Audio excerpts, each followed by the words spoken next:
안녕하세요. 최근에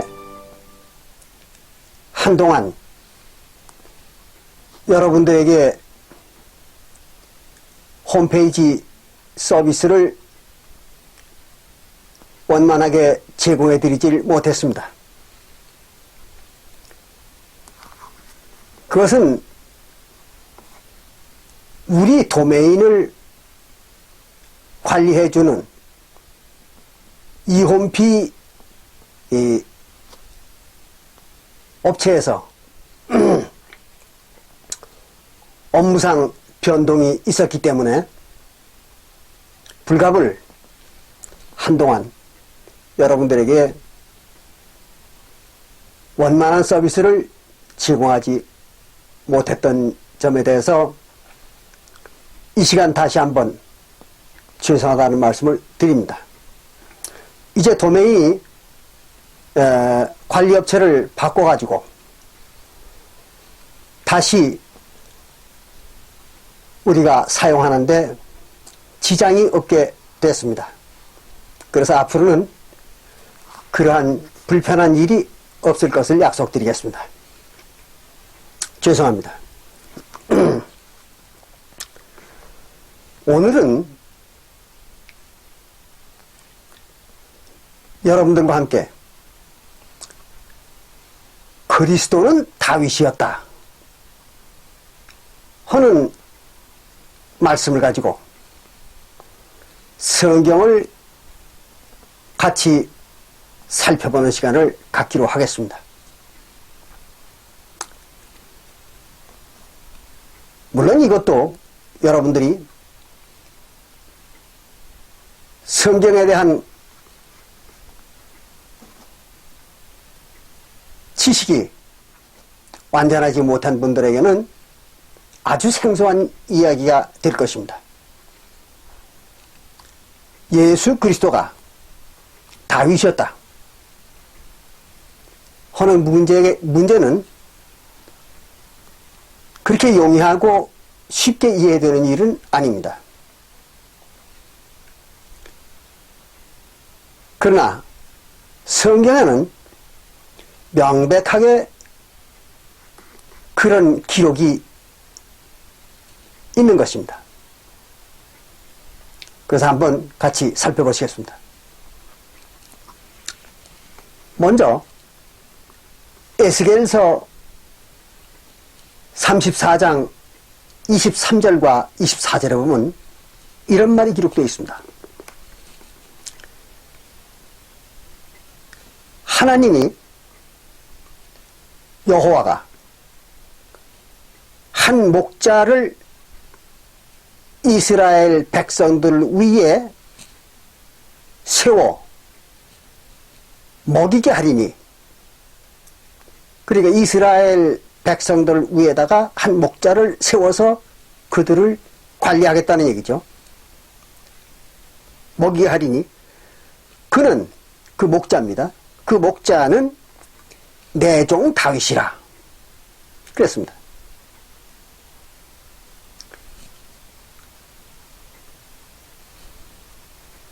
물론 다윗 왕이 이스라엘 왕이었다는 건 여러분들 다 잘 아십니다. 그러나 이 에스겔서는 이미 다윗 왕이 죽은 지 수백 년이 지난 후에 기록이 된 것입니다. 그러니까 다윗 왕이 수백 년이나 죽은 지가 수백 년이나 지났는데도 또 하나님께서 이스라엘의 목자로다가 다윗을 세우겠다, 이런 예언을 하고 있는 것입니다. 심상한 일이 아니죠. 그래서 이 다윗에 대해서 이 시간 확실한 내용을 알아보는 것입니다. 근데 이 이스라엘 민족에게 하나님이 세우겠다고 하신 이 다윗은 누구를 말하는가 하면요, 하나님 자신을 말한다고 기록하고 있습니다. 놀라운 얘기죠. 그게 에스겔서, 같은 에스겔서 34장 15절에 기록되어 있습니다. 그 에스겔서 34장 15절은 이렇게 기록하고 있어요. 나 주 여호와가, 하나님이죠. 이스라엘의 하나님 여호와가 말하노라. 내가 친히, 직접, 그 말입니다. 하나님이 직접 내 양의 목자가 되어, 하나님의 양은 이스라엘 백성들이잖아요. 그래서 이스라엘 백성들의 목자가 되어가지고 그것들로, 즉 이스라엘 백성들로 누워있게 할지라. 그러면서 또 말씀하시기를 이렇게 얘기합니다. 그 잃어버린 자를 내가 찾으며, 이스라엘의 잃어버린 자를 찾는다는 얘기죠. 이스라엘의 잃어버린 자는 우리가 마태복음 5장 10절부터 13절까지 해서 봤던 것처럼 유대인들을 말하는 거잖아요. 이스라엘의 남은 백성, 그건 유대인을 말하는 것입니다. 왜 그런가 하면 여러분들도 잘 아시는 바와 마찬가지로 솔로몬 왕 이후에, 즉 르호보암 시대입니다. 솔로몬 왕의 아들 르호보암 시대에 이르러서 북방 이스라엘 나라를 형성했던 이스라엘 민족 중에서 열지파 반이, 열지파 반이니까 거의 이스라엘 백성들의 전부입니다. 그 열지파 반이 여로보암이라는 장수를 따라서 다윗 왕통을 배반하고, 또 나아가서는 심지어는 하나님까지 배반했습니다. 하나님까지 배반을 해가지고 하나님 대신에 금송아지 둘, 즉 엘로힘입니다. 그 엘로힘은 금송아지 둘을 만들어가지고 그걸 하나님이라고, 이스라엘의 하나님이라고 섬겼던 거죠. 그래서 그들이 약 240년 후에 하나님에게 심판을 받아가지고 아수르에 의해서 완전히 멸망을 해가지고 지구상에서 사라졌던 것입니다.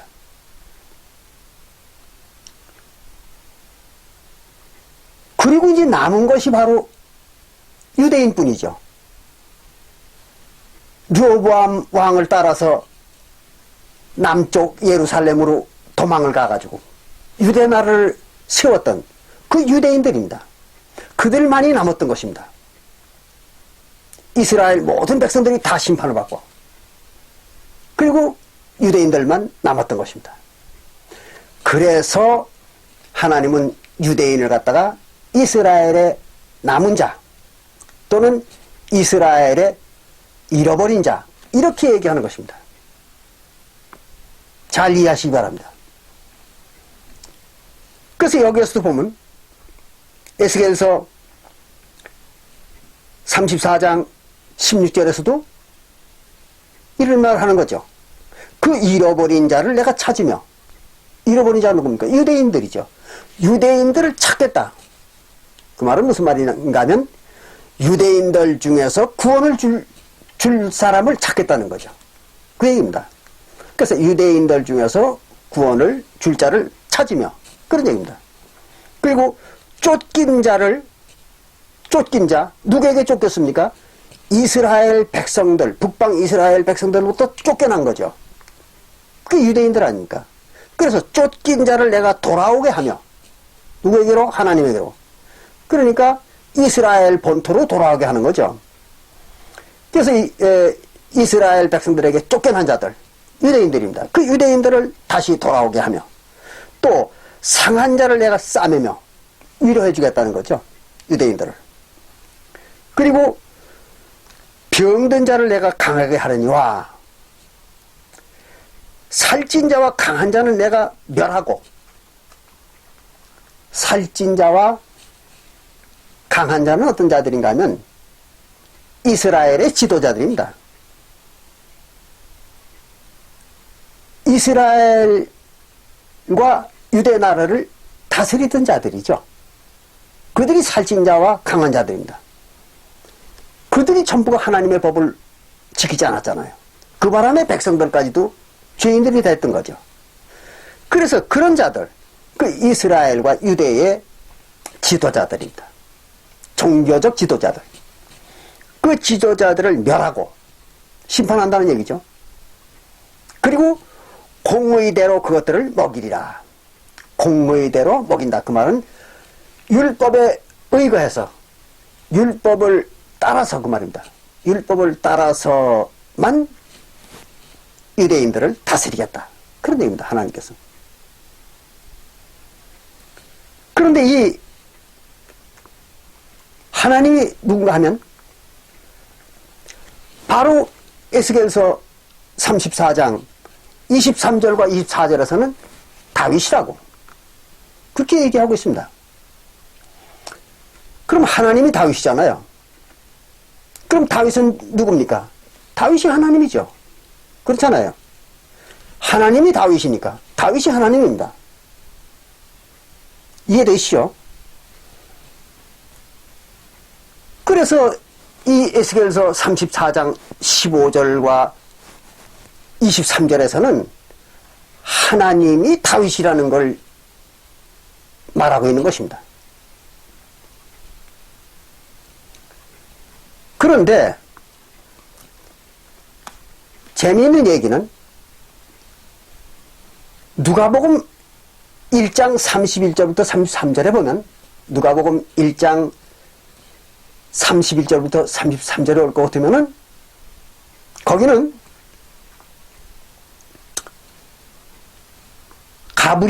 가브리엘이 예수의 어머니 마리아에게 나타나가지고 예수에게 하나님이 다윗의 위를 준다고 이렇게 예언하고 있습니다. 그러면 예수가 또 누굽니까? 여러분들 잘 아시잖아요. 예수님은 하나님이잖아요. 그럼 예수님이 하나님이니까 또한 다윗이죠. 근데 그 예수에게 다윗의 위를 주겠다. 이렇게 가브리엘이 마리아에게 말합니다. 그 말은 예수가 하나님이며 다윗이라는 거죠. 그런데 이제 예수가 태어날 당시에 마리아라든지 또는 그 외의 유대인들은 예수가 하나님이라는 걸 전혀 몰랐잖아요. 그렇기 때문에 예수에게 다윗의 위를 준다. 이렇게 가브리엘이 와서 얘기한 것입니다. 그러니까 예수는 예수가 다윗이면서 또한 하나님이죠. 그렇잖아요. 이렇게 되는 거예요.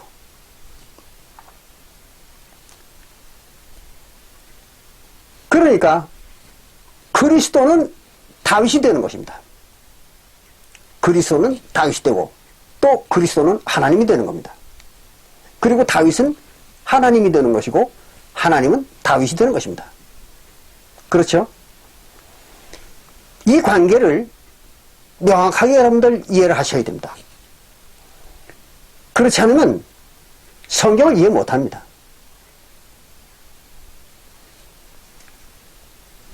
그런데 또 이 말씀을 뒷받침하는 성경 구절이 또 구약 성경에 있습니다. 여러분들이 나중에 읽어보세요.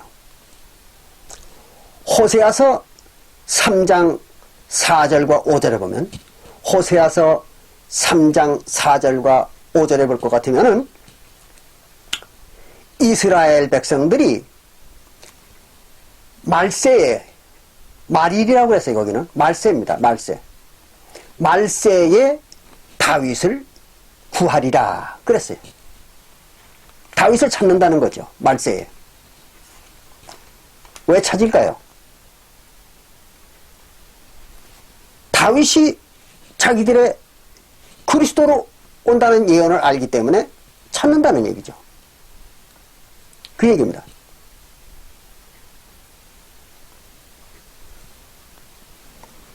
그러면 말세는 언제입니까? 여러분들 그건 잘 아시잖아요. 사도행전 2장 17절하고 사도행전 2장 17절하고 베드로전서 1장 20절에 보면 베드로전서 1장 20절에 보면 사도시대가 이스라엘의 말세라고 써 있잖아요. 그러니까 이 호세아서 3장 4절과 5절에서 얘기하는 그 말세, 이거는 사도시대를 얘기하는 겁니다. 그러니까 사도시대에 유대인들이죠.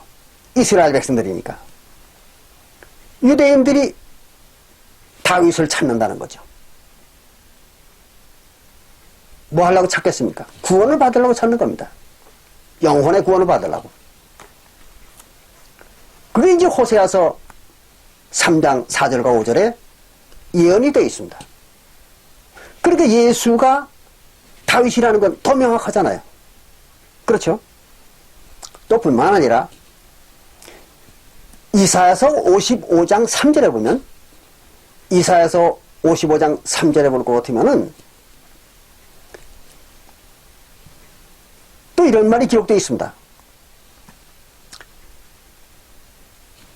하나님이 이스라엘의 하나님입니다. 이스라엘의 하나님이 이스라엘 백성들에게 이스라엘의 하나님이 이스라엘 백성들에게 화평의 언약을 세우고 그랬습니다. 화평의 언약을 세운다고 그랬어요. 이스라엘 하나님이. 화평의 언약은 새 언약이라는 걸 여러분들 아시죠? 구약에 세웠던 옛 언약의 그 언약은 화평의 언약이 아닙니다. 근데 새 언약을 가지고 왜 화평의 언약이라고 하는가 하면 구약 시대의 이스라엘 백성들 전부가 하나님을 배반했거나 죄를 져가지고 영혼이 죽은 자들이 돼버렸던 거죠. 그리고 하나님과 관계가 끊어졌던 거죠. 그것을 이제 예수님이 오셔가지고 새 언약을 통해서 하나님과 이스라엘 백성 사이에 화평을 이루어 준 것입니다. 그래서 새 언약을 갖다가 화평의 언약이라고 이렇게 얘기하는 거죠. 그래서 그 새 언약, 즉 화평의 언약을 세우고, 그리고 그 화평의 언약은 다윗에게 허락한 은혜라 그랬습니다. 다윗에게 허락한 은혜라. 그게 무슨 말이에요? 다윗에게 준 거라는 거예요. 화평의 언약이. 그러니까 새 언약을 준 것이 다윗에게 준 것이라는 거예요. 하나님께서. 그럼 그 다윗이 누굽니까? 예수님이죠. 그러니까 하나님이, 이스라엘 하나님이 예수님에게 새 언약을 줬다는 거죠. 그걸 갖다가 다윗에게 준 것이다. 이렇게 말한 겁니다. 이사야서 55장 3절에. 그럼 이 기록을 보더라도 예수님이 다윗이라는 건 더 명확하잖아요.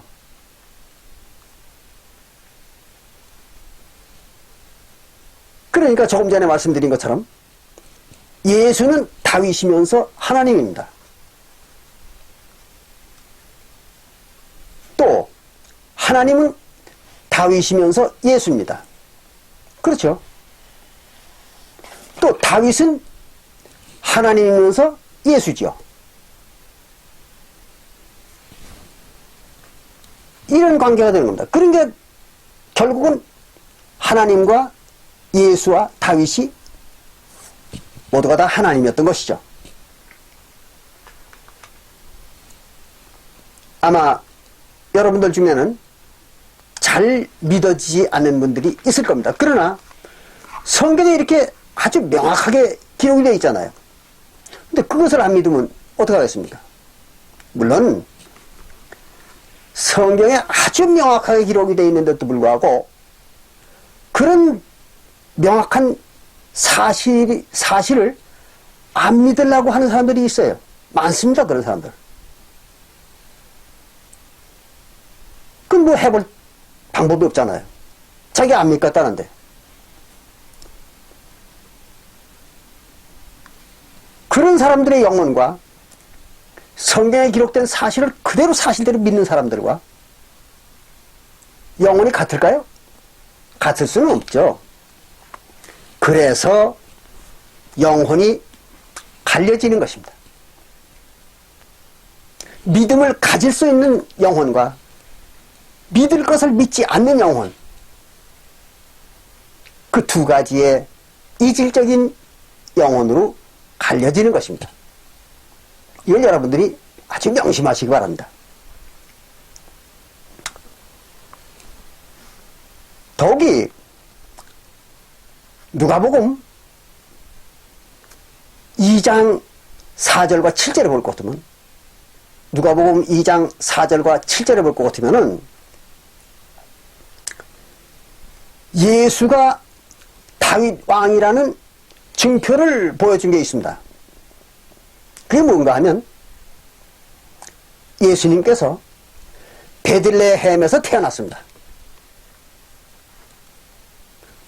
이스라엘의 많은 지역이 또 많은 도성이 있었는데도 불구하고 예수님이 구태여 베들레헴에서 태어난 데는 이유가 있는 것입니다.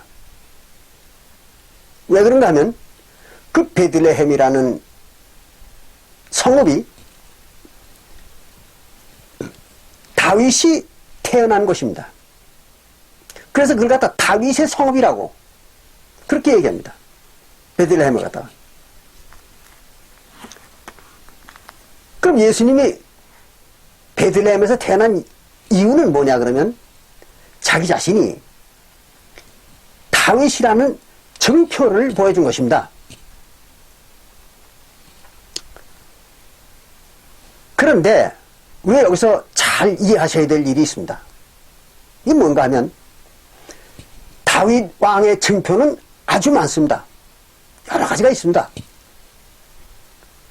무슨 다윗이 40년 동안 왕 노릇을 했다는, 또 다윗이 왕이 될 때는 헤브론에서 왕이 되어가지고 7년 6개월을 왕 노릇하고, 그리고는 예루살렘에서 33년을 왕 노릇 했다든지, 그건 다른 왕들과는 구별되는 특징이잖아요. 그것도 증표가 될 수 있습니다. 또 뿐만 아니라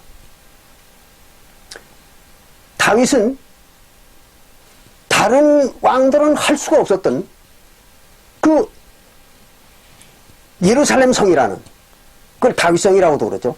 예루살렘 성을 축조를 한 유일한 왕입니다. 그러니까 다윗의 증표는 예루살렘을 건축하는 것입니다. 또 뿐만 아니라 다윗은 예루살렘 성전을 건축할 수 있는, 모든 준비를 끝내준 왕이 다윗 왕입니다. 그래가지고 그 아들 솔로몬 왕으로 하여금 예루살렘 성전을 건축하도록 이렇게 만든 왕입니다. 그것도 다윗의 증표가 될 수가 있는 것입니다. 또 뿐만 아니라 다윗은 역대 어떠한 이스라엘 왕보다도 하나님의 계명, 즉 언약의 말씀이죠. 모세 율법을 가장 완벽하게 회복해가지고 지키도록 했던 그런 왕입니다. 그게 다윗의 아주 중대한 증표죠. 그 외에도 많습니다.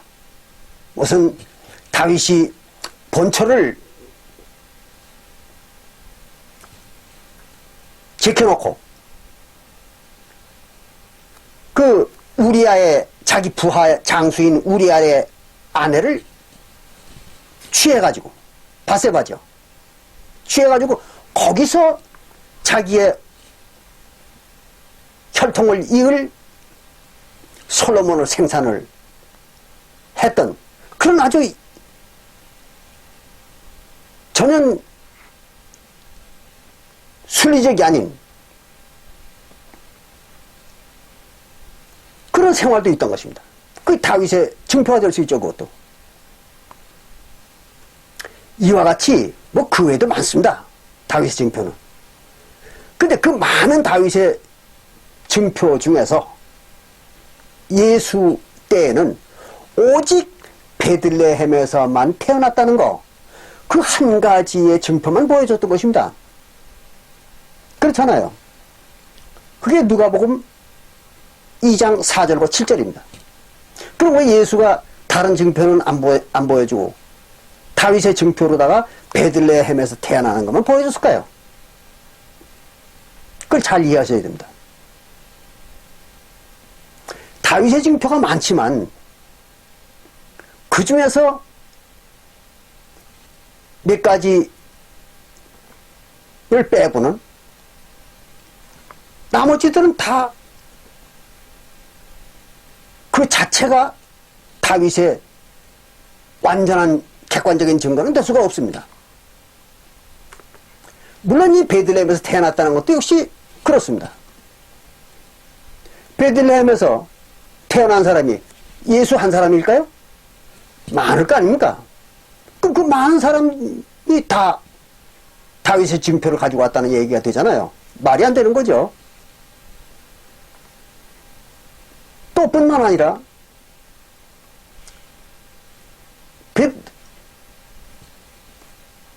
다윗이 예루살렘 성을 건축할 때에 많은 사람들이 그 건축에 참여했을 거 아닙니까? 그 사람들 중에는 크고 작은 일을 담당했던 사람들이 많았던 거죠. 그럼 그 사람들이 다 다윗 왕의 증표를 가졌다고 얘기할 수가 있겠습니까? 말이 안 되는 거죠. 또 그것이 다윗 왕이라는 확고부동한 객관적 증거입니까? 아니잖아요. 그러니까 다윗 왕이라는 객관적 증거를 보여줄 수 있는 것은 바로 하나님께서, 즉 이스라엘의 하나님께서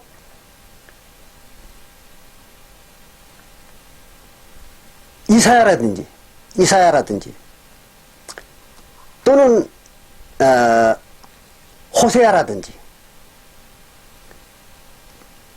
또는 그 후에 이제 미가라든지 이런 그 선지자들을 통해 가지고 몇백 년 전에, 예수가 나타나기 몇백 년 전에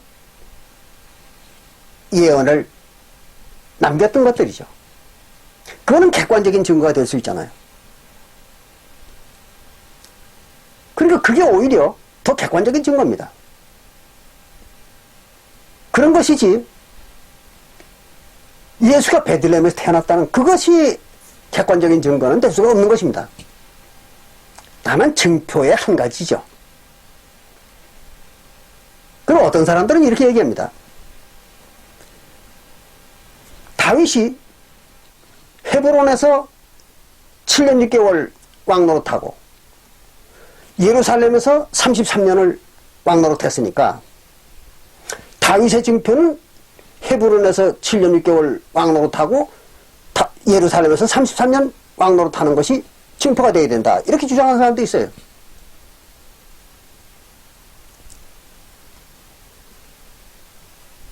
그런데 예수가 그렇게 안 했을까요? 그것은 완전한 객관적 증거는 될 수가 없는 것입니다. 완전한 객관적 증거는 한 가지가 있습니다. 그게 뭔가 하면 역대 이스라엘 왕 중에서 다윗이 유일하게 다윗만이 모세율법, 즉 하나님의 언약의 말씀입니다. 그 언약의 말씀을 완전하게 회복해가지고 지켰다는 거죠. 그게 가장 중요한 증거입니다. 새 언약 때도 마찬가지입니다. 새 언약 때도 시편 25편 10절에 시편 25편 10절에 하나님의 모든 길은, 즉 하나님이 하시는 모든 일은 언약과 증거, 율법이죠. 증거는 율법이잖아요. 언약과 율법을 지키는 자들을 갖다가 구원하는 것이다. 그렇게 기록하고 있는 것처럼 시편 25편 10절에 그것이 바로 이제 하나님과 그리스도의 유일하고 완전하게 객관적인 증거입니다. 다른 것은 그거를 능가할 증거가 없습니다. 그렇기 때문에 무슨 베들레헴에서 태어났다든지 또는 예수가 무슨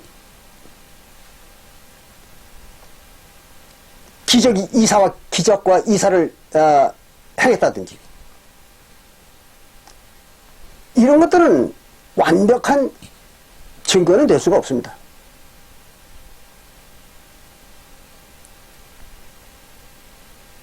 그거는 보통 사람들 중에 도사라든지 또는 술사라든지 이런 사람도 그건 할 수 있어요. 병을 고치고 죽은 자를 살리고 뭐 그 외에 많은 기사이적을 행할 수가 있습니다. 그것이 하나님이라는, 예수가 하나님이라는 또는 다윗이라는 그런 증표는 될 수가 없는 것입니다. 이걸 여러분들이 잘 이해하셔야 됩니다.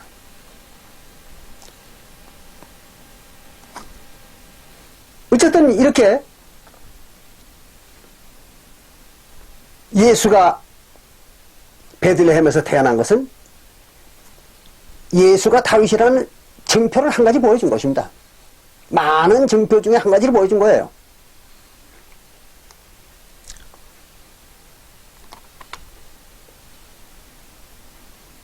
근데 그것이 오늘날 우리들과는 직접적인 관련은 없습니다. 왜 그런가 하면 예수는 2000년 전에 유대나라에 왔던 분이잖아요. 그리고 2000년 전에 구원과 심판을 베푸는 분입니다. 그러니까 우리들에게는 직접적인 관련이 없죠. 그것은. 다만 우리가 관심을 가져야 되고 또 우리와 직접적인 연관이 되는 것은 바로 요한계시록 3장 12절의 기록입니다. 이걸 여러분들 잘 아셔야 됩니다. 요한복음 3장 12절에서는 예수가 이방인들에게만, 유대인들은 해당이 안 됩니다. 이방인들에게만 자신의 새 이름을 주겠다. 그런 예언을 했죠. 나의 새 이름을 이기는 자에게 기록해 주리라.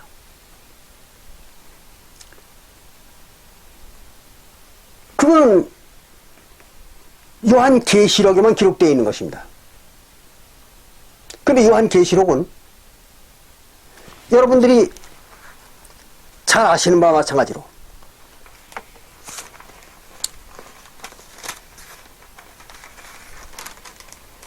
1장 11절에, 요한계시록 1장 11절에 올 것 같으면은 이방교회인 7교회, 이방교회인 7교회에게만 이 요한계시록을 기록을 해가지고 전해라 그랬습니다. 그러니까 이방교회에게만 주는 예언입니다. 요한계시록은 유대인과는 해당이 없습니다. 또 전 세계 인류와는 해당이 없습니다. 이방 교회에만 주는 예언입니다. 요한계시록은. 그러면 이방 교회라는 건 뭘까? 그걸 여러분들이 확실하게 아셔야 됩니다. 이방 교회라고 그러니까, 이방인이라고 그러니까 유대인과 이스라엘 백성들을 제외한 전 세계 모든 민족을 지칭하는 말이다. 이렇게 해석하는 것이 오늘날 지구상에 존속하는 모든 기독교회들의 해석입니다. 근데 그것은 아주 큰 오해를 한 것입니다. 사도서신에, 즉 신약 성경에 나타난, 신약 성경에서 말하고 있는 이방인이라는 것은 여러분들이 정확히 아셔야 됩니다. 그 의미를. 새언약 속에, 신약 성경 속에 나타나는 그 이방인이라는 말에는 여러 가지가 있습니다. 우리가 한국말로 그냥 이방인, 그러면은 우리나라를 제외한 다른 모든 민족들을 갖다가 그렇게 지칭을 합니다. 그게 이제 사전적 의미죠. 다른 나라 민족들을 갖다가 전부 이방인이라고 그러잖아요. 그건 오늘날 우리가 사용하는 언어의 의미입니다. 그런데 신약 성경에 나오는 이방인은 그런 것이 아닙니다. 신약 성경에 나오는 그 이방인이라는 말은 영어로 젠타일스라는 것입니다. 그리고 그 젠타일스라는 영어의 의미는 다른 민족이라는 말이 아닙니다. 그걸 잘 아셔야 돼요. 젠타일스는 다른 민족이라는 그 의미를 갖는 말이 아닙니다. 그럼 뭔가 하면 갈려져 나간 민족, 그런 얘기입니다. 갈려져 나간 민족이라는 의미예요. 젠타일스는. 근데 바로 이 새언약 성경에 나오는 이방인이 바로 젠타일스입니다. 갈려져 나간 민족들입니다. 그럼 어디서 갈려져 나갔겠습니까? 하나님의 백성 중에서 갈려져 나간 민족을 말하는 것입니다. 그게 바로 이방인입니다. 그런 것이지 전 세계 모든 민족들을 의미하는 게 아닙니다. 그럼 하나님의 백성 중에서 갈려져 나간 민족이 누구라고 생각하십니까? 바로 에서의 후손들입니다. 아모스 9장 11절과 12절에서는 그들을 갖다가 에돔 족속이라고 이렇게 얘기하죠. 왜 그럴까요? 에서의 별명이 에돔이잖아요. 그러니까 에서의 족속, 그 말이나 에돔의 족속, 똑같은 얘기입니다. 그래서 아모스 9장 11절과 12절에서는 예언하기를 에돔의 족속들을 말이래 구원을 준다, 그렇게 나와 있잖아요.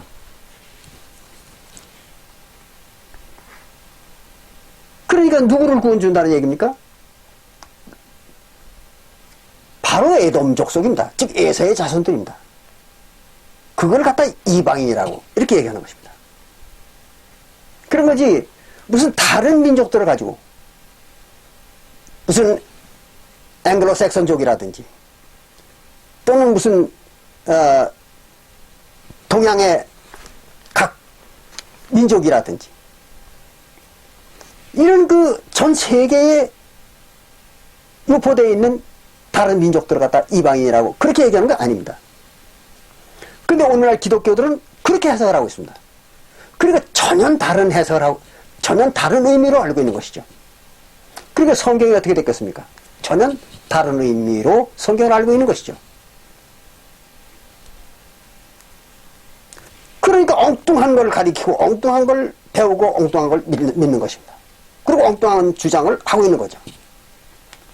그래가지고 이방인들을 전도해야 된다고 하면서 전 세계 각지를 헤매고 돌아다니는 겁니다. 기독교인들이. 어처구니없는 얘기잖아요. 아프리카에 무슨 에세이 자손들이 있습니까? 또 극동지방에 무슨 에세이 자손들이 있습니까? 또 아메리카 지역에 무슨 에세이 자손들이 있습니까?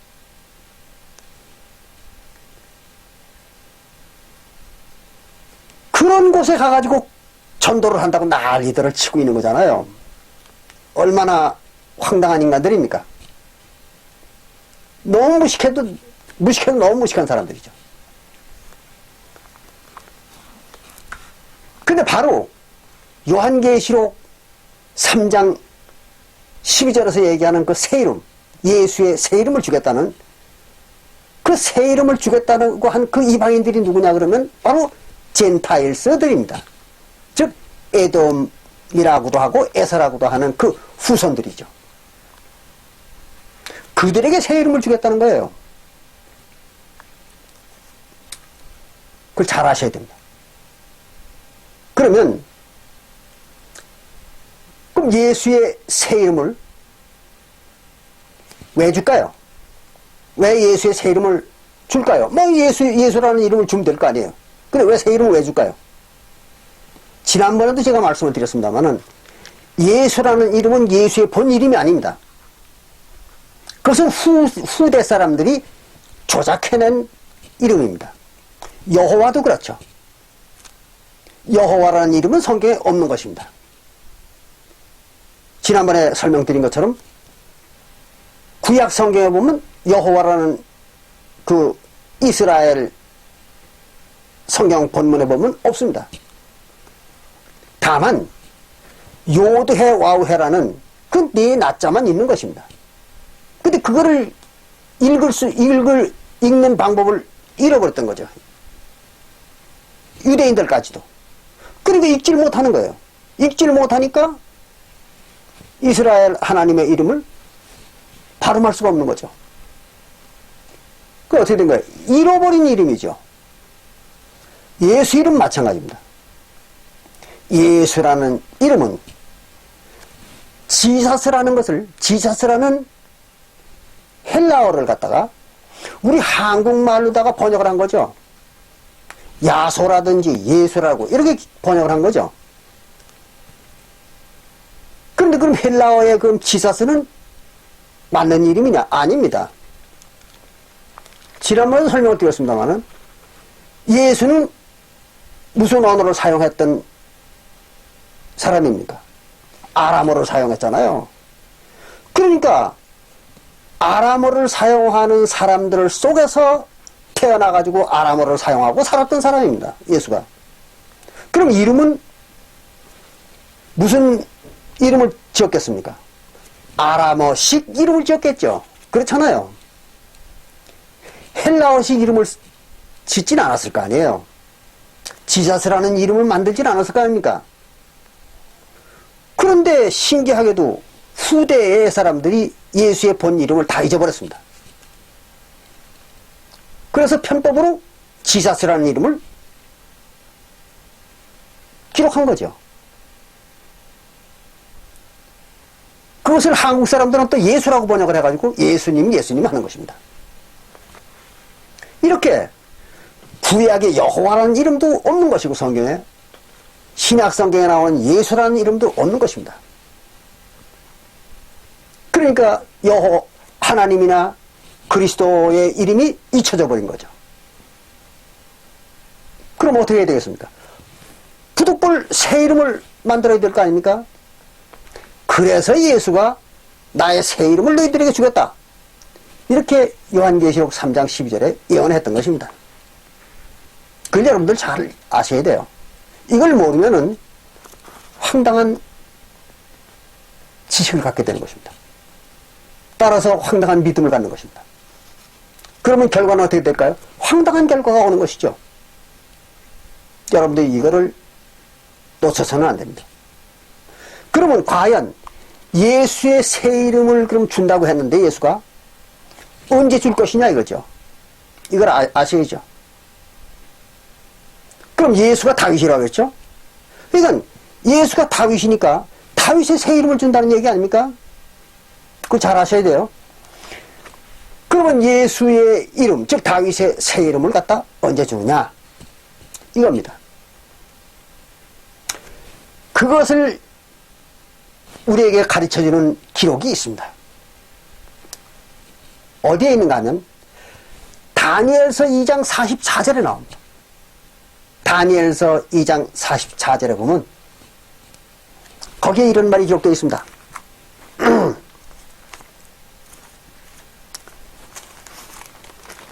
다니엘서 2장 44절에 볼 것 같으면 이랬어요.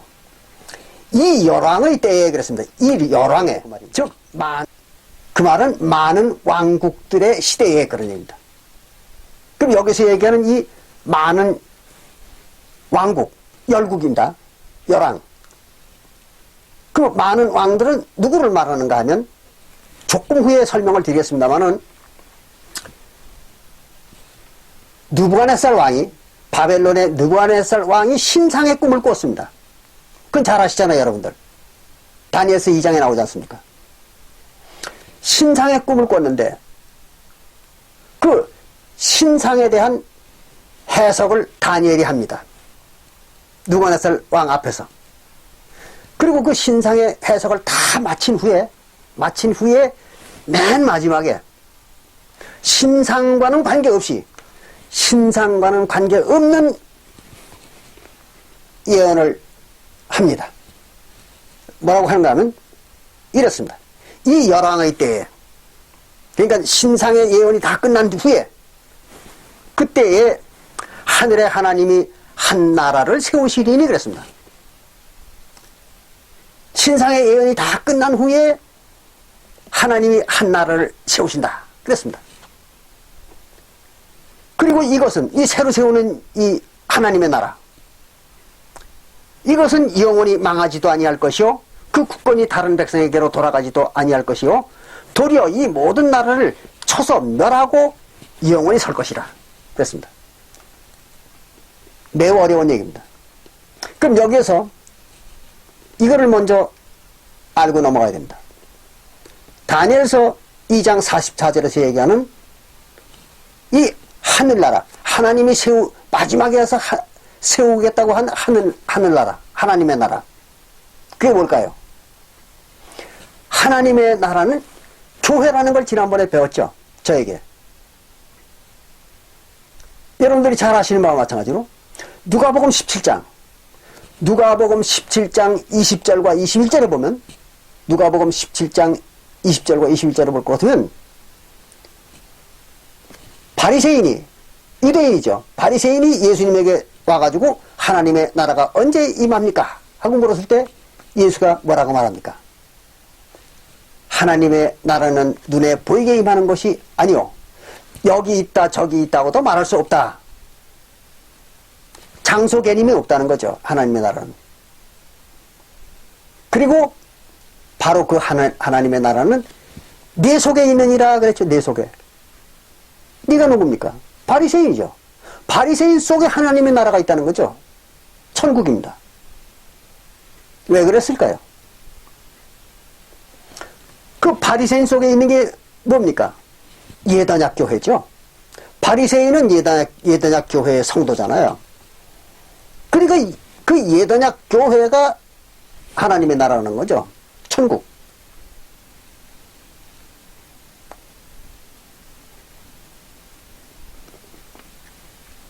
그러니까 그것은 어떤 하나님의 나라 천국일까요? 지나간 옛 하늘 또는 옛 하나님의 나라입니다.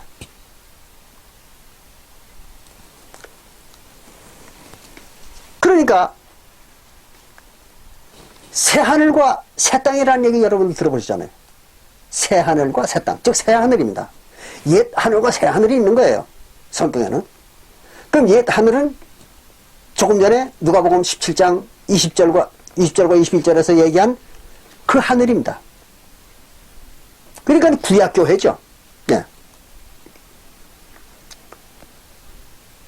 구약교회가 결국은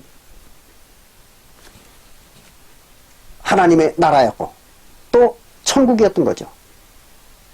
그래서 예수님이 와가지고 세운 사도교회를 갖다가 새하늘, 그렇게 얘기한 거 아닙니까? 새하늘 또는 새 하나님의 나라. 그게 신약교회죠. 그러니까 하나님의 나라라는 건 뭐예요? 교회를 말하는 겁니다. 그러니까 하나님이 이 마지막 때에 이 신상의 예언이 다 끝난 후에 하나님의 나라를 하나 또 세운다는 거예요. 즉 교회를 하나 또 세운다는 겁니다. 그런데 그 교회가 영원히 국권도 다른 데로 가지 않고 영원히 설 것이라 그랬습니다. 중대한 예언입니다. 그러면 이 신상의 예언이 다 끝났을 때가 언제일까요? 이걸 여러분들 아셔야 됩니다. 그것은 다니엘서 2장, 같은 다니엘서 2장 39절서부터 43절에 예언이 되어 있습니다. 다니엘서 2장 39절부터 43절에 볼 것 같으면 그 느부갓네살 왕이 꿈으로 보았다고 하는 그 신상에 대해서 다니엘이 해석을 합니다.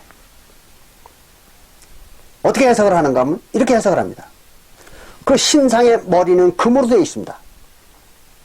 그래서 그 금머리는, 신상의 금머리는 바벨론 나라입니다. 이렇게 얘기합니다. 다니엘이. 그러니까 느부갓네살을 보고 왕이 바로 금머리입니다. 그러니까 다니엘이 얘기한 그 느부갓네살 왕은 바벨론을 의미하는 것이죠. 그걸 어떻게 알 수 있는가 하면 그 뒤에 나옵니다. 그 뒤에는 그렇습니다. 바벨론 뒤에는 바벨론 느부갓네살 왕만 못한 나라가 나타날 것입니다. 그렇게 얘기하죠. 그건 여러분들이 나중에 읽어보십시오. 그럼 바벨론보다 조금 못한 나라가 그 뒤에 나타납니다. 어떤 나라일까요? 역사를 좀 아는 분들이면 쉽습니다. 이건 뭐 해석하고 자시고 할 것도 없어요. 누구나 해석할 수 있는 겁니다. 그럼 바벨론 다음에 나타난 제국이 어느 제국입니까? 페르시아죠. 페르시아. 물론 페르시아가 처음 나타날 때는 메디아라는 나라의 세력과 페르시아가 합동을 해가지고 나라를 세웠습니다. 바벨론 나라를 멸망시켰던 것이죠. 그리고 이제 그 뒤에 제국을 건설합니다. 그러니까 바벨론 다음에 나타난 제국은 페르시아입니다. 그걸 갖다가 성경에서는 바사라고 그럽니다. 그럼 왜 그런가 하면 페르시아를 갖다 서양 사람들이 파사라고 이렇게 얘기하거든요. 그래서 그걸 파사라고 그렇게 얘기합니다. 그래서 바벨론 다음에는 파사가 나타납니다. 페르시아. 그 다음에 세 번째 나타나는 나라는 그 페르시아보다는 못하지만 강하기는 페르시아보다 더 강한 나라다. 그래서 그걸 갖다 은이라고 하지 않고 노시라고, 노쇠라고 그렇게 얘기합니다. 그럼 노쇠는 어딘가 하면 그 신상의 대와 허벅지입니다. 그래서 파사 다음에는 더 강한 나라가 나타난다고 그랬어요. 그 나라는 무슨 나라일까요? 서양사는 간단하잖아요. 거기는 페르시아 제국을 멸망시키고 나타난 제국이 헬라 제국입니다. 그리스가 주동이 돼서 일어난 나라가 바로 헬라 나라잖아요. 그래서 그 헬라 제국이 세 번째 나타난 나라입니다. 신상을. 그리고 네 번째, 그 신상의 네 번째 나라는 뭘로 표시가 되어 있는가 하면 종아리로 상징이 되어 있습니다. 그래서 그 신상의 종아리는 철이라고 했습니다. 그 값어치는 바벨론이나 또는 페르시아나 헬라만 못하지만 강하기는 그 어떤 나라보다 가장 강한 나라였던 것이죠. 그게 이제 네 번째 나타난 나라입니다. 철의 나라. 그게 로마죠, 로마. 헬라 다음에 로마가 나타났잖아요. 로마 제국입니다. 그리고 나서 이제 그 로마 제국 다음에 나타나는 상태에 대해서 어떻게 예언을 했는가 하면 발로 예언했습니다. 발. 그 신상의 발.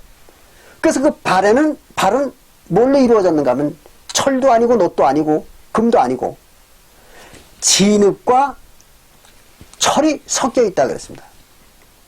얼마는 철이요 얼마는 진흙이다 그랬습니다. 그러니까 철 같고 진흙 같은 그 약한 그런 나라들이 서로 연합을 해가지고 나타난 겁니다. 근데 그것이 열 발가락이라고 얘기했습니다. 발에는 열 발가락이 있잖아요. 그건 무엇을 말하는가 하면 종아리에서 갈려져 나간 가지지요. 발가락 10개는. 그래서 그거는 로마 나라에서 갈려져 나간 열 나라입니다. 그게 바로 오늘날의 유럽의 제국들입니다. 물론 그 열 나라 외에도 많은 나라가 생겼죠. 그러나 유럽의 열강들의 주축을 이루는 나라들이 바로 그 열 나라입니다. 근데 그 열 나라로 갈라지자마자 세 나라는 멸망을 해버렸습니다. 그리고 나머지 7나라가 아직도 존속하고 있습니다. 그것은 여러분들도 아시는 게 좋습니다. 오늘날의 영국, 그 다음에 프랑스, 그리고 이태리, 스위스, 그리고 독일, 스페인, 포르투갈, 이 7나라가 바로 로마에서 갈려져 나간 10나라 중에 7나라입니다. 그 외에 3나라는 동코트, 반달, 헤루라이라는 이런 나라들이 있었는데 이 나라들은 멸망을 하고 말았습니다. 교황 로마에게 반항을 하다가 멸망을 해버렸습니다. 어쨌든 7나라만 남았지만서도 그 7나라가 지금 유럽의 열강의 주축을 이루고 있잖아요. 그러면서도 그 나라의 특징이 있었습니다. 무슨 특징이 있었는가 하면 절대로 합하지 않는다는 거죠. 같은 민족들인데 합하지 않는다는 거예요. 이상하잖아요. 그래서 오늘날까지도 그 나라들이 합하지 않았습니다. 우리 동양을 한번 봅시다. 동양에는요, 많은 군소국가들이 나타났다가 합종연행을 수도 없이 했던 것입니다.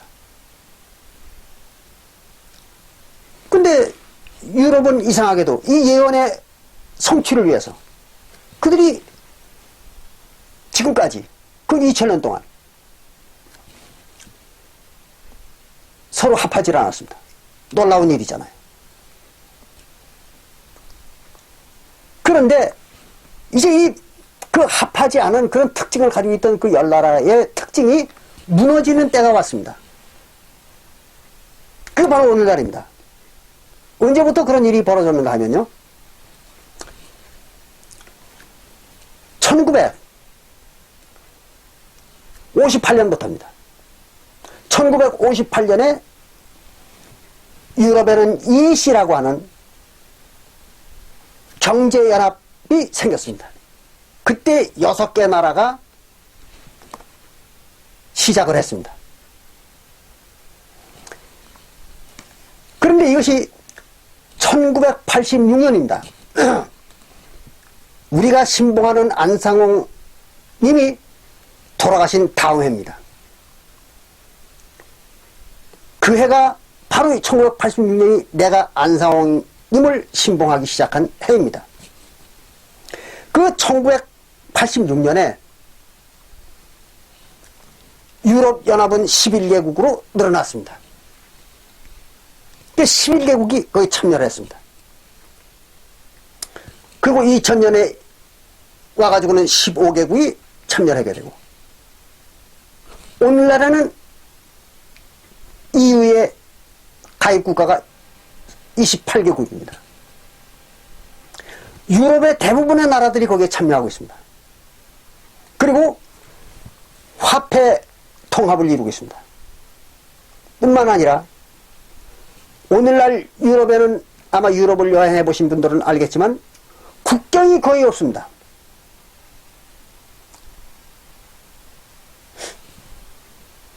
프랑스에서 아침에 아침을 먹고 그리고 차를 몰고 독일에 가서 쇼핑을 합니다. 또 벨지움이나 네덜란드나 또는 이태리에 가서 쇼핑을 합니다. 그리고 저녁에 돌아옵니다. 이렇게 자유롭습니다. 왕래가. 국경이 거의 없는 상태에 와 같습니다. 자, 그러면 화폐가 통일된다는 의미가 뭘 의미하는지 아시죠? 경제 통합이라는 얘기입니다. 우리 인간의 사생활은 뭐가 주축이 되어 있습니까? 경제 생활입니다. 그러니까 경제가 통합되면 생활이 통합되는 겁니다. 지금 이런 현상이 유럽에서 나타난 겁니다. 근 2000년 동안 철두철미하게 개별 국가의 특징을 유지하던 그 나라들이 바로 1986년도부터 완전히 무너지기 시작한 것입니다. 놀라운 일이잖아요. 이게 바로 10발가락 중에서 살아남은 7나라들의 변화 현상입니다. 그리고 그것이 마지막 때 증표입니다. 그렇잖아요. 그들의 특징이 무너진다는 건 결국 그 나라들의 역사가 무너지는 거 아닙니까? 그게 이제 이 다니엘서 2장에서 얘기하는, 즉 다니엘서 2장 39절과 43절에서 얘기하고 있는 그 신상의 마지막 때입니다. 그 유럽 열강이 통합되는 그 시기입니다. 그 시기에 하나님이 뭘 세운다고요? 하나님의 나라를 세우리라고 했잖아요. 그게 뭐예요? 교회죠. 그럼 언제입니까? 1986년에서 1988년 사이입니다. 그때 하나님이 새로운 나라를 세우는 겁니다. 어디다 세울까요? 그건 모르겠죠. 그러나 특징은 있습니다. 하나님의 나라의 특징이 뭡니까? 첫째는 언약입니다. 잘 이해하시기 바랍니다. 하나님의 나라는 구약 때나 신약 때나 언약을 주축으로 해서 하나님의 나라가 성립되는 것입니다. 옛언약은 옛언약 교회를 하나님의 나라를 만든 것이고, 새언약은 새언약 교회를 하나님의 나라를 만든 것입니다. 그러니까 하나님이 마지막 때, 이 신상의 마지막 때에 하나님의 나라를 또 세운다면 그 교회에는 뭐가 있어야 되겠습니까? 바로 언약과 율법이 있어야 되는 것입니다. 근데 무슨 언약과 무슨 율법일까요? 새언약과 새언약의 율법이 회복되어야 되는 거죠. 왜 그런가 하면 언약은 옛언약과 새언약밖에 없으니까. 그러니까 이 신상의 마지막 때에 회복되는 교회는 새언약과 새언약의 법, 세계명이죠. 그게 회복이 되어야 되는 겁니다. 여러분들 새언약이 회복됐다는 얘기 들어봤습니까? 물론 그런 얘기 하는 교회들은 많이 있습니다. 그러나 실제 그 내용을 들여다보면 단 한 가지도 새언약이 회복되지 않았습니다.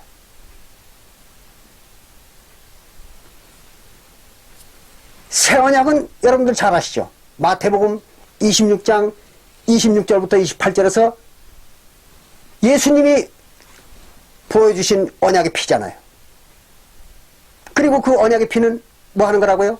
죄사함을 주는 거라 그랬죠. 그러니까 죄사함을 주는 것이죠, 그 피가. 근데 죄사함을 주는 피는 유월절 피나 또는 다른 피가 아니라 화목제의 피잖아요.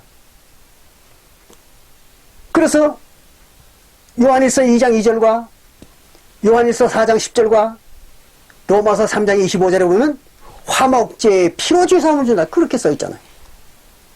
그런데 당연히 마태복음 26장 26절부터 28절에서 얘기하는 그 죄사함을 주는 피, 즉 새언약의 피는 화목제의 피죠. 이거를 아는 교회가 지구상에 있었습니까? 오늘까지? 없었잖아요. 단 한 교회도 없었습니다. 지난 2000년 동안. 그것을 가르치는 교회는 우리 교회가 유일한 교회입니다. 그러니까 우리 교회를 세운 분이 누굴까요? 새 이름의 주인공이겠죠? 그걸 아셔야 돼요. 아무리 입에 거품을 물고 이걸 반박을 하고 부인하려고 해도 부인이 되는 게 아닙니다. 반박이 되는 게 아닙니다. 그런 태도는 가져서는 안 됩니다. 성경에 명백히 기록되어 있는 것들이 하나님의 눈동자처럼 지켜보고 있습니다.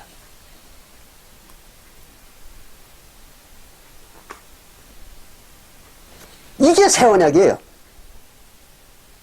또 새 언약의 율법은 뭡니까? 뭐 아주 거창해 보이잖아요. 뭐 새 언약 율법 그러니까 듣기에는 거창한 게 아무것도 없잖아요. 예수님이 승천하기 직전에 뭐라고 얘기했습니까?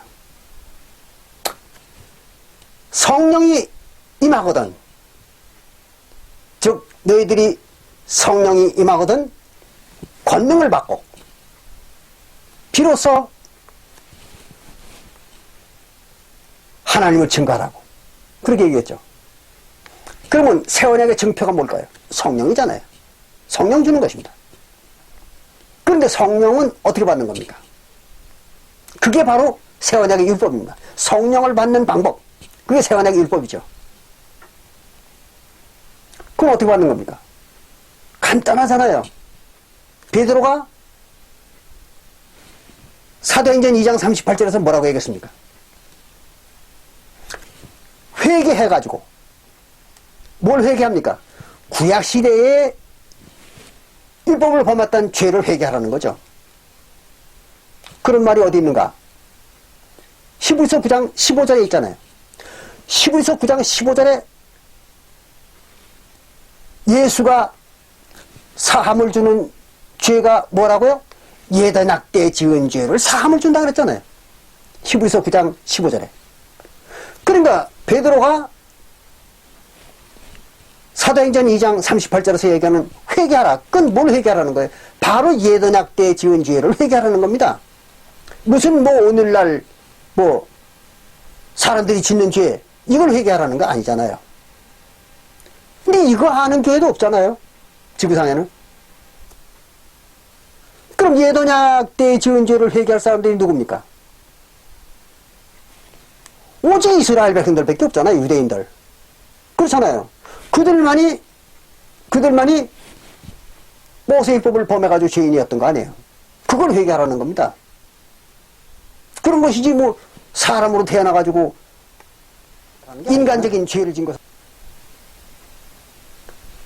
이런 거 한 가지도 아는 사람이 어디 있습니까? 지구상에. 그럼 그걸 회개해가지고 뭘 하라고 그랬습니까? 예수 그리스도의 이름으로 침례를 받고, 그렇죠? 예수 그리스도의 이름으로. 물론 예수가 아니겠죠. 그 당시엔 예수의 본 이름이 있었겠죠. 그러니까 그리스도의 이름으로 침례를 받고 죄사함을 받아라. 죄사함은 뭐예요? 아까 말씀드렸죠? 화목제를 하라는 거죠. 화목제를 통해서 죄사함을 받아라. 침례를 받고. 그러면 선물로 성령을 주리라. 그렇습니다. 성령 받는 방법이 그거예요. 딴 거 없습니다. 그 외에 다른 방법은 성경에 없습니다. 그것이 그리스도의 율법입니다. 간단하잖아요. 끝이에요, 그러면. 그러면 그건 구원받는 거잖아요. 그럼 그렇게 구원받으면 됐지. 뭐 하려고 맨날 교회 가서 울고불고 난리치고 무슨 소리치고 돈 갖다 바치고 왜 이 난리칩니까? 모르기 때문에, 성경이 눈에 안 보이기 때문에 종교 사기꾼들한테 속는 거죠. 그렇지 않습니까? 자, 그러면 예수가 누구라고요? 다윗이라고 했잖아요. 예수가 다윗이 가리킨 겁니다. 회개하고 그리스도의 이름으로 침례받고 화목제로 죄사함 받으면 성령 선물을 받는 겁니다. 그걸로 끝입니다. 근데 오늘날 교회들 어때요? 그리스도의 이름으로 침례 안 받습니다. 무슨 성부 여호와, 성자 예수, 뭐 성령 아무개 뭐 이름으로 침례를 행하노라 이러는 거예요. 그거는 마태복음 28장 19절을 오해했던 것입니다. 그건 뭐 다시 설명 안 드리겠습니다. 여러분도 잘 아시죠? 지난번에 자세히 설명을 드렸으니까. 그런 바보 같은 짓들을 하는 것입니다. 왜 그럴까요? 지능이 없는 겁니다. 그럼 그 지능이 왜 없을까요? 그 사람들에게. 똑같은 사람인데 왜 지능이 없을까요? 성령을 받지 못했습니다. 그래서 예수가 누차 강조를 했죠. 요한복음 14장 26절에도 내 이름으로 그리스도의 이름으로 보내는 성령 보혜사가 오셔서 너희들에게 모든 걸 가르치리라. 누가 가르치는 거예요? 성령이 가르치는 겁니다. 그리고 성령이 성령을 받은 자에게 가르치는 거죠. 또 같은 요한복음 16장 13절에도 마찬가지입니다. 성령 보혜사가 오시면, 진리의 성령이 오시면 너희들을 모든 진리 가운데로 인도하시리라. 누가? 진리의 성령입니다. 그럼 진리의 성령은 누굴까요? 다윗이죠. 그렇죠? 그러니까 다윗만이 언약과 계명을, 율법을 가르칠 수가 있는 것입니다. 그게 바로 다윗과 그리스도의 증표입니다. 잘 아셔야 됩니다. 그래야지 무슨 요즘에 어떤 사람들이 나타나가지고 뭔 헤브론에서 7년 6개월을 왕노릇하고 예루살렘에서 33년을 왕노릇해야 다윗이라는 둥, 무슨 밧세바와 같은 여자를 얻어야 그게 다윗이 증표라는 둥, 별별 소리를 다 떠드는 인간들이 많습니다. 예수가 그렇게 했습니까? 그게 아니에요. 다윗의 증표는 그런 것이 아닙니다. 다윗의 증표는 새언약의 진리와 새언약의 법입니다. 그래서 율법. 그것을 가르치느냐 못 가르치느냐에 따라서 그리스도냐 아니냐가 결정나는 거죠.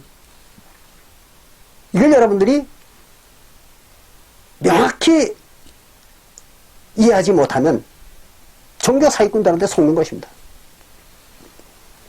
그런데 우리가 신봉하는 안상홍이라는 분이 1981년도에 갑자기 다윗의 40년의 이야기를 가지고 예언한 말이 있습니다. 그게 뭔가 하면 세 가지를 예언했습니다. 그분이, 안상홍이라는 분이 세 가지를 예언했습니다. 뭔가 하면 첫째는 자신이 다윗이라는 걸 밝힌 겁니다. 그러니까 자기가 예수의 새 이름으로 온 분이라는 거예요. 그러니까 자일이 당연히 다윗이 되겠죠. 그렇잖아요. 그래서 자기가 다윗이라는 걸 밝혔습니다. 그것은 에스겔서 34장, 아까 우리가 읽어보셨죠? 에스겔서 34장 23절부터 24절에서 이야기한 것처럼 바로 이스라엘 백성들, 즉 하나님의 백성들입니다. 하나님의 백성들을 먹이는 목자가 누구라고요? 다윗이라고 했잖아요. 그리고 그 다윗이 누구예요? 하나님이라고 했잖아요. 그러니까 바로 안상홍이라는 분이 자기가 예수의 새 이름으로 온 다윗이라는 거죠. 그거를 예언하기 위해서 다윗의 40년을 얘기한 겁니다. 또 뿐만 아니라 두 번째로는 그 자기의 이름이 바로 새 이름이라는 거. 요한계시록 3장 12절에 예언되어 있는 그 새 이름이라는 걸 예언한 것입니다. 왜? 새 이름이 바로 다윗의 이름이잖아요. 예수의 새 이름이니까. 그것이 두 번째 예언입니다. 그리고 세 번째 예언이 뭔가 하면 자기가 안상홍이라는 그분이 67세에 자기가 죽을 것, 67세에 죽을 것에 대한 예언을 한 것입니다. 그러기 위해서 다윗의 위를 인용한 것입니다. 그래서 예수가 3년 동안 육신으로 일을 하시고 죽은 것처럼 자기는 40년을, 다윗의 위 40년을 채우기 위해서 37년을 일하고 67세에 죽는다. 이렇게 예언한 겁니다. 언제 죽을 것에 대한 얘기입니까? 1985년에 죽을 것을 갖다가 1981년에 예언한 겁니다. 그러니까 4년 전에, 죽기 4년 전에 예언한 겁니다. 자기의 죽음을. 자기의 죽음을 아는 사람이 있을까요? 없습니다. 그러나 예수와 안상홍이라는 분은 똑같이 자기의 죽음을 예언했던 것입니다. 예수도 3년 육신의 생활을 하고 침례받고 난 다음에 3년 후에 자기가 죽을 것을 갖다가 모세율법을 통해서 간접적으로 예언했던 것입니다. 이건 아마 여러분들 모르실 거예요. 어디 그런 말이 있는가 하면 잘 들어두시기 바랍니다. 레위기 19장 23절입니다. 레위기 19장 23절을 볼 것 같으면은 모세율법에 이런 조항이 있습니다. 이스라엘 백성들은 모든 열매를, 즉 모든 과일입니다. 과일은 그 나무가 3년이 지난 후에야 먹을 수 있다. 그랬습니다. 왜 그런가 하면 그 나무가 3년이 지나야 그 나무가 할례를 받은 것으로 인정한다 그랬습니다. 그래서 3년 이전에 과일나무가 3년이 지나기 이전에 열매를 맺은 것은 절대 먹으면 안 됩니다. 이스라엘 백성들은. 그게 모세율법이에요. 그런데 예수님은 여러분들이 잘 아시는 바와 마찬가지로 고린도 전서 15장 20절에 고린도전서 15장 20절에 잠자는 자들의 첫 열매라고 했잖아요. 예수님이 첫 열매입니다. 그 첫 열매는 언제 먹는 겁니까? 3년 지난 다음에 먹는 거잖아요. 그걸 여러분들 일 잘 하셔야 돼요. 그래서 예수님이 3년 만에 죽은 겁니다. 십자가에서.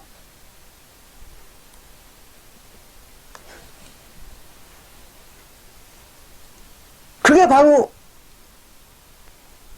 예수님이 자기의 죽음을 미리 모세율법을 통해서 예언해 놓은 것입니다.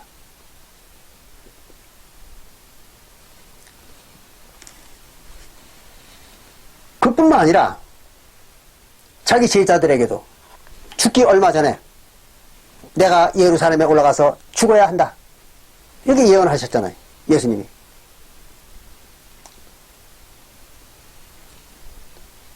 그런데 그 예수의 죽음이 정확히 뭐와 일치합니까?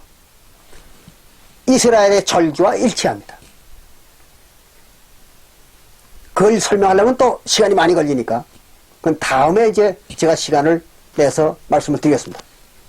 예수님의 죽음과 고난과 부활과 성령을 내려주심이 모두가 다 구약 때 모세 율법과 일치하는 것입니다.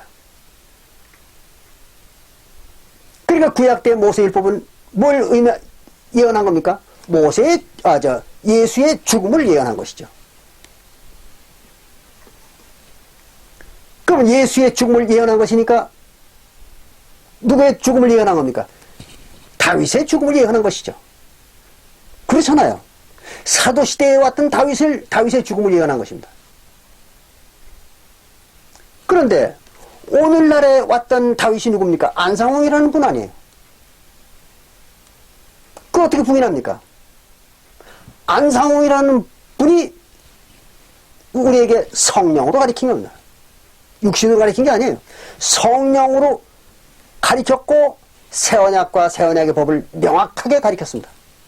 한치의 오차도 없이 가르쳤습니다. 그렇기 때문에 우리가 지금 가르치는 것입니다.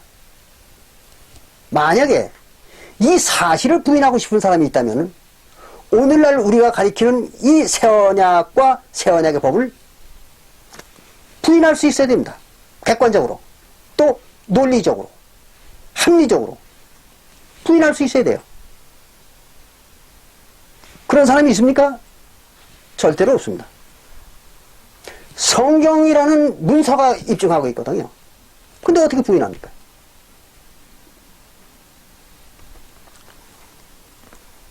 그러니까 우리가 신봉하는 안상홍이라는 분을 무슨 방법으로 부인할 수 있습니까? 또 그분이 다윗이라는 걸 뭘로 부인할 수 있습니까?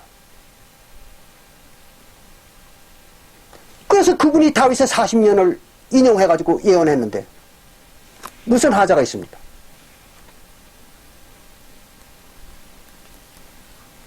그런 것에 대해서 쓸데없는 이야기들을 하는 사람들은 성경에 대한 지식이 전혀 없는 사람들입니다. 어느 한 부분만 조금 읽어가지고 성경 전체가 가르치는 진리에 대해서는 전혀 문외한인 사람들입니다. 여러분들이 그런 사람들에게 현혹되지 않길 바랍니다. 그런 사람들이 할 수 있는 일이라는 건 단 한 가지가 있습니다. 뭘까요? 종교 사기꾼입니다. 그들이 바라는 건 뭘까요? 돈입니다. 그 다음에는 개별적인 명예입니다. 그리고 권력입니다. 그래서 그 사람들은 어떤 방법과 수단을 동원해서라도 전도를 많이 해가지고 많은 무리를 만들려고 발버둥을 치는 것입니다. 그래야 돈이 들어오고 명예가 생기고 권력이 생기는 겁니다. 또 우리 교회는 어떻습니까? 전도 안 하잖아요. 돈 안 받잖아요. 또 명예를 중요시하지 않잖아요. 왜 그럴까요? 우리에게는 세상에 무엇과도 바꿀 수 없는 진리가 있는 것입니다. 그것이 영생의 진리입니다. 그런 영생의 진리가 없는 자들이 탐하는 것이 그들의 탐욕이 바로 돈이고 명예요 권력입니다. 여러분들이 잘 이해하시기 바랍니다. 그래서 정말로 여러분들이 천국을 소망하신다면 그런 자들에게 현혹되지 않기 바랍니다. 오늘의 시간이 다 갔어요. 여기서 마치겠습니다. 감사합니다.